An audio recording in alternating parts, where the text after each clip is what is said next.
Yan, dami na naman. Isang buwan tong mga ininuman namin. Dahil kakalipat lang namin dito. So, yan, magbebenta na naman ako guys. Yan. Dito ko isasandal ang aking phone na yung halaman. Ang cute sasandal ko lang tong phone para makapag-video tayo. Benta tayo ng mga lata.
Ang huli na to, bubuksan ko lang kasi baka may mga takip din to.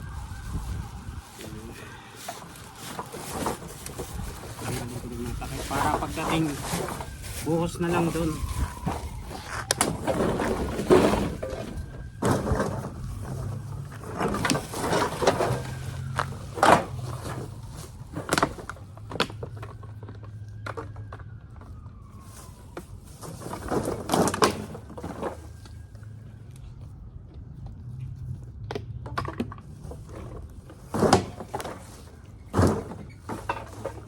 Dalawang garbage bag na tagti 3/4 lang, di puno.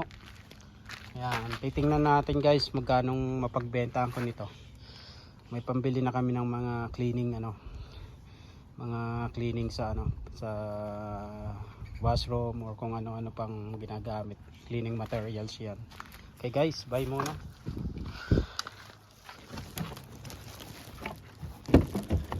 Ikasya sa trunk. So dito na lang.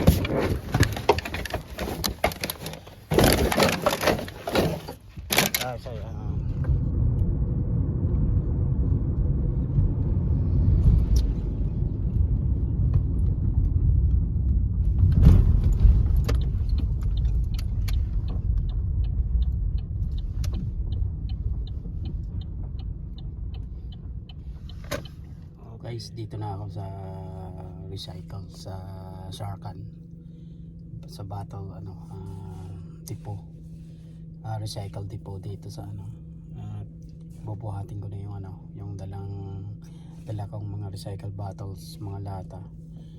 At ayan, nakita nyo naman open siya. So dalawang garbage bag lang to.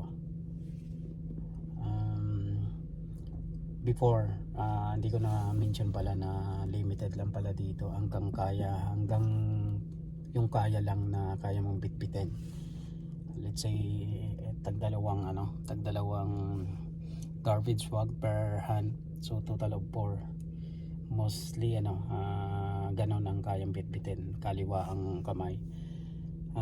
Allowed ka lang na magbenta ng mga ganon, mga tulad ng nabanggit ko, 4 na kayang bitbitin ng dalawa mong kamay. So pag sumobra doon, hindi na po pwede. So a day yun guys, yung kayang bitbitin na papasok. Regulation nila yun dito guys. Siguro para hindi gaano magtagal, hindi gaano umaba yung pila nila. So ayan guys, papasok na ako, kukunin ko na.